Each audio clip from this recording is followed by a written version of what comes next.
Bismillahirrahmanirrahim. Assalamualaikum warahmatullahi wabarakatuh. Alhamdulillahirabbil alamin wa bihi nasta'inu ala umurid dunya waddin. Wassalatu wassalamu ala asyrafil anbiya'i wal mursalin sayyidina wa maulana Muhammadin wa ala alihi wa sahbihi ajmain. Rabbi syrah li sadri wa yassir li amri wahlul 'uqdatam min lisani yafqahu qawli. Amma ba'd. Pertama-tama, marilah kita panjatkan puja dan puji syukur kehadirat Allah Subhanahu wa taala, karena atas rahmat dan hidayahnya kita dapat merasakan kenikmatan iman, kesehatan dan ketakwaan. Salawat serta salam tidak lupa kita aturkan kepada junjungan Nabi besar Muhammad sallallahu alaihi wasallam. Semoga kita semua mendapat syafaat dari beliau di yaumil akhir nanti. Amin ya robbal alamin.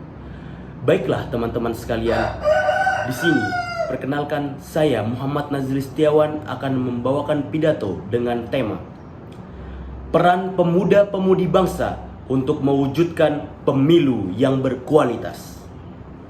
Wahai pemuda-pemudi bangsa, kita sebagai rakyat Indonesia harus turut berperan penting untuk dapat mewujudkan pemilu yang berkualitas. Maka dari itu kita harus mengetahui hakikat pemilu tersebut. Dalam Undang-Undang Nomor 7 Tahun 2017 disebutkan bahwa pemilu merupakan pemilihan umum yang diselenggarakan untuk menjadi sarana kedaulatan rakyat untuk dapat memilih anggota Dewan Perwakilan Rakyat, anggota Dewan Perwakilan Daerah, presiden dan wakil presiden, dan kemudian memilih anggota Dewan Perwakilan Rakyat Daerah. Dalam pemilu kita memilih DPR, memilih DPD, memilih presiden dan wakil presiden, dan kemudian memilih DPRD. Ada 5 kabinet yang kita pilih di sini. Dan pastinya kita tidak akan menyia-nyiakan kesempatan pemilu ini untuk dapat memilih calon yang tepat, calon yang benar-benar akan menjadi pemimpin kita ke depannya. Karena dalam pemilu ini akan ditentukan nasib rakyat, nasib bangsa ke depannya, dan digantungkan harapan-harapan rakyat di dalam pemilu ini. Jadi kita sebagai pemuda-pemudi bangsa, lebih-lebih kita sebagai mahasiswa, sebagai rakyat yang berpendidikan tinggi, kita harus mengetahui apa itu hakikat pemilu, bagaimana pemilu itu dapat diselenggarakan, dan apa yang harus kita lakukan sebelum dan setelah pemilu. Jadi sebelum itu, dalam waktu pra pemilu, kita harus mengetahui bagaimana visi dan misi calon yang akan mencalonkan dirinya. Karena hakikatnya kita adalah sebagai bangsa yang demokrasi, bangsa yang demokratis, dan kita sebagai rakyat yang demokratis juga harus memiliki jiwa-jiwa yang demokrasi. Karena pemimpin itu memiliki semboyan, yaitu dari rakyat, oleh rakyat, dan untuk rakyat.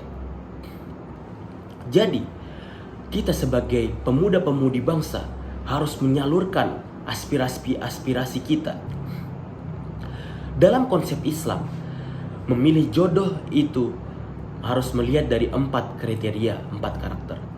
Dan ini bisa kita pakai untuk dapat memilih pemimpin-pemimpin kita masa depan. Rasulullah SAW bersabda, tunkihul mar'ah li arba, li jamaliha, li maliha, li nasabiha, walidiniha.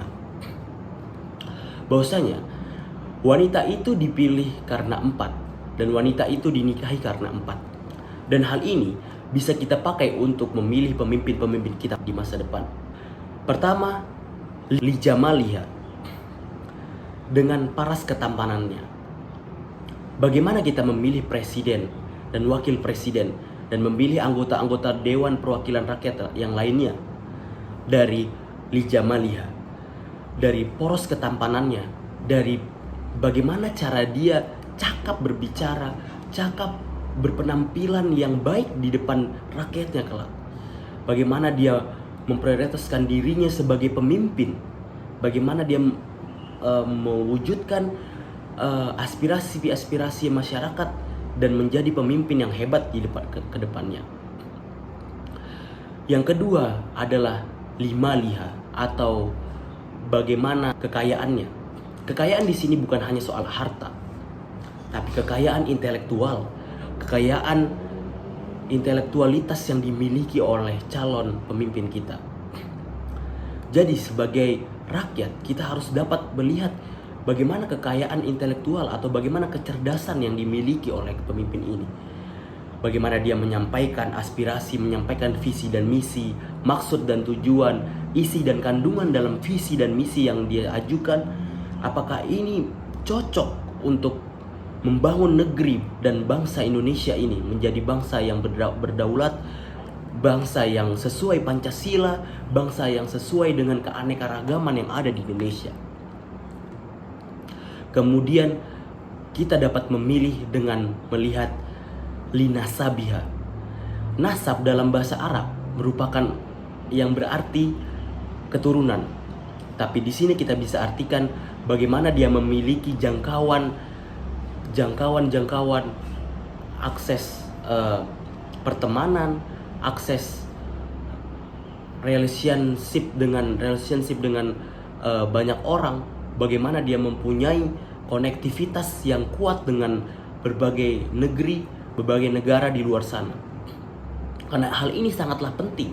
Konektivitas dan relasi-relasi yang ada di luar negeri membuat Indonesia semakin dikenal, membuat Indonesia semakin mempunyai wibawa ke depannya. Jika pemimpin kita juga memiliki wibawa dan relasi yang kuat dengan berbagai duta-duta atau orang-orang terpenting di luar negeri sana. Dan yang terakhir dan yang tidak kalah pentingnya dan yang paling utama yaitu lidiniha atau dilihat dari agamanya. Bagaimana dia mempunyai keyakinan, bagaimana dia mempunyai rasa taat kepada agamanya.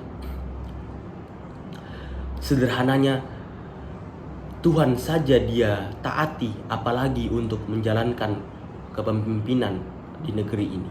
Sebaliknya, apabila Tuhan saja dia ingkari, Tuhan saja dia hianati, bagaimana dengan janji-janjinya? Bagaimana dengan masyarakat yang dia akan pimpin? Maka keempat unsur ini menjadi tolak ukur kita untuk dapat memilih dan mencoblos pilihan pemimpin kita. Baik, itu saja mungkin yang dapat saya sampaikan. Kurang dan lebihnya mohon maaf. Wabillahi taufiq wal hidayah, waridho wal inayah. Wassalamualaikum warahmatullahi wabarakatuh.